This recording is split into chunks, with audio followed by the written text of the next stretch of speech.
नाजरीन, मैं आपका मेज़बान हूँ अब्दुल्ला बलोच। मेरा वतन मेरी शख्सियत। आज मेरे मुअज़्ज़ज़ मेहमान हैं राना शमशाद साहब, पाकिस्तान किसान इत्तेहाद के सूबाई जनरल सेक्रेटरी। मैं उनसे जानता हूँ जो मौजूदा सूरत हाल है, जो सैलाब और बारिशों की वजह से किसान की फसलात तबाह हुई हैं, और जो हमारी मौजूदा गवर्नमेंट है जिन्होंने किसान के ऊपर महंगाई का तूफान खड़ा किया हुआ है। और आजकल जो अभी हमारी गंदम की फसलात की तैयारी हो रही है, और डीएपी जो खाद है वो बहुत ज़्यादा महंगी है, और डीज़ल की जो कीमतें हैं वो भी आसमान को छू रही हैं। उस हवाले से आज हम बात करेंगे अपने मुअज़्ज़ज़ मेहमान राना शमशाद अहमद साहब से। जी अस्सलाम वालेकुम। वालेकुम अस्सलाम। मैं राना शमशाद अहमद, सूबाई जनरल सेक्रेटरी पाकिस्तान किसान इत्तेहाद। हालिया बारिशों और सैलाब की वजह से हमारा डिवीज़न डीजी खान इंतहाई बुरी तरह मुतासर हुआ है। इसके साथ साथ बलूचिस्तान और पूरा सिंध और पूरा बलूचिस्तान इस डिज़ास्टर में बहुत बुरी तरह से मुतासर हुए हैं। लोगों के बागात और खड़ी फसलें, जो कपास और धान की तमाम फसलें इस वक्त बिल्कुल तबाह हो चुकी हैं। किसान परेशान हाल है। इस सूरत हाल के अंदर कि जब तमाम ज़मीनों के अंदर इस वक्त पानी मौजूद है, पानी निकालने का अभी तक कोई बंदोबस्त नहीं किया जा रहा।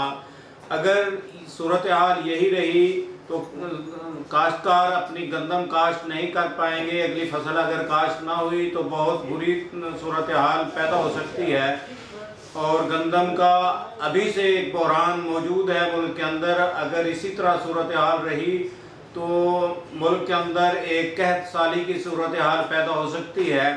इसलिए फौरी तौर पर एक तो जो मुतसरा इलाके हैं डीजी खान डिवीज़न और इसके साथ साथ बलूचिस्तान और सिंध के जिन इलाकों के अंदर इस वक्त पानी मौजूद है, खेतों के अंदर ज़मींदारों के, उनको फौरी तौर पर निकालने का बंदोबस्त किया जाए। और जो किसान की तो फसल और बागात पहले ही तबाह हो चुके हैं, वो इस वक्त इस हालत में, इस पोजीशन में नहीं है कि वो डीएपी खाद खरीद सके या डीज़ल खरीद के कोई अपनी ज़मीन को हमवार करके उसमें हल चलवा सके। और ना ही बीज के पैसे इस वक्त काश्तकार उनके पास मौजूद हैं। काश्तकार तो पहले ही परेशान हाल है।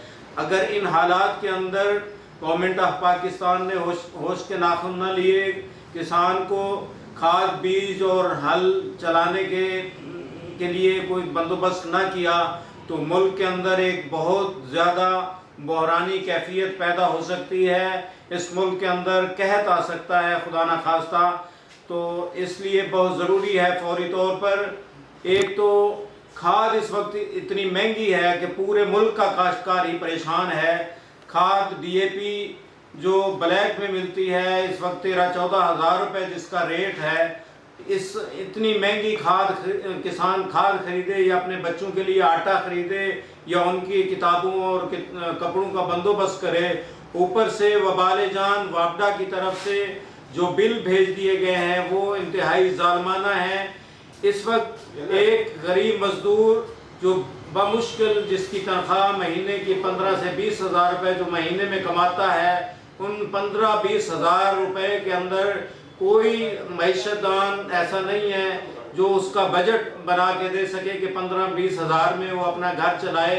इसके बावजूद उसके ऊपर जो बिजली का ज़ालमाना टैक्स और टैरिफ बढ़ाकर जो बिल भेज दिए गए हैं वो इतने ज़्यादा हैं कि वो अब या तो उन्हें अपने घर बेचने पड़ रहे हैं या ज़मीनें बेचनी पड़ रही हैं।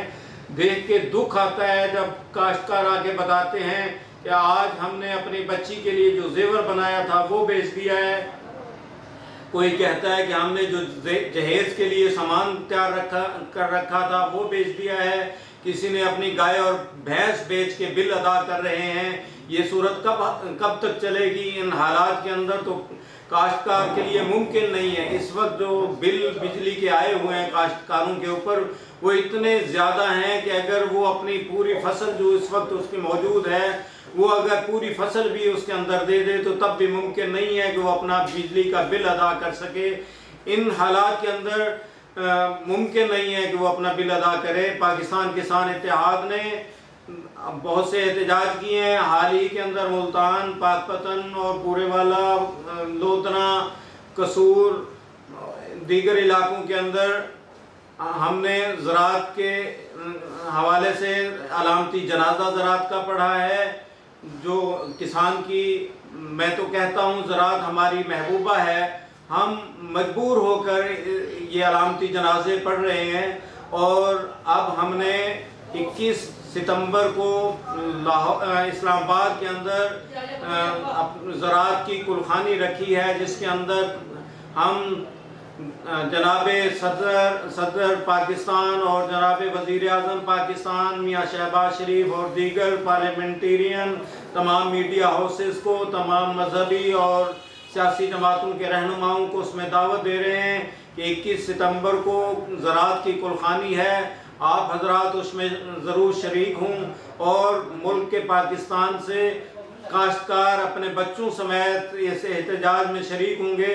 اور میں مظفر گڑھ سے بھی ایک بہت بڑا کسانوں کا قافلہ میری قیادت میں اسلام آباد پہنچے گا۔ بہت شکریہ، ہمارے ساتھ موجود تھے رانا شمشاد صاحب، پاکستان کے کسان اتحاد کے صوبائی جنرل سیکرٹری۔ انہوں نے اچھی بریفنگ دی اور انہوں نے یہ بھی کہا ہے کہ ملک و قوم کی خوشحالی کے لیے زراعت جو ہے وہ ریڑھ کی ہڈی کی حیثیت رکھتا ہے، اور اس کے بغیر ہمارا ملک بلکہ پوری دنیا اس کے بغیر نامکمل ہے، کچھ بھی نہیں چل سکتا۔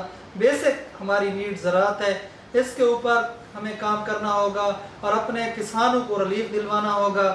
اور جو ہمارے کسان ابھی اس کلخانی کا جو رانا صاحب نے اعلان کیا ہے، اس میں میں بھی کوشش کروں گا کہ میں بھی دوستوں تک، میڈیا ہاؤسز تک، اپنے جرنلسٹ سینئر دوستوں تک یہ پیغام پہنچاؤں، اور خاص طور پہ اپنے ضلع مظفر گڑھ کی پبلک کو اور کسانوں کو یہ میسج بھجوائیں تاکہ وہ رانا صاحب کی قیادت میں اسلام آباد کا رخ کریں۔ بہت شکریہ رانا صاحب۔ انہی الفاظ کے ساتھ عبداللہ بلوچ کو اجازت دیجیے۔ اللہ سونا نگہبان۔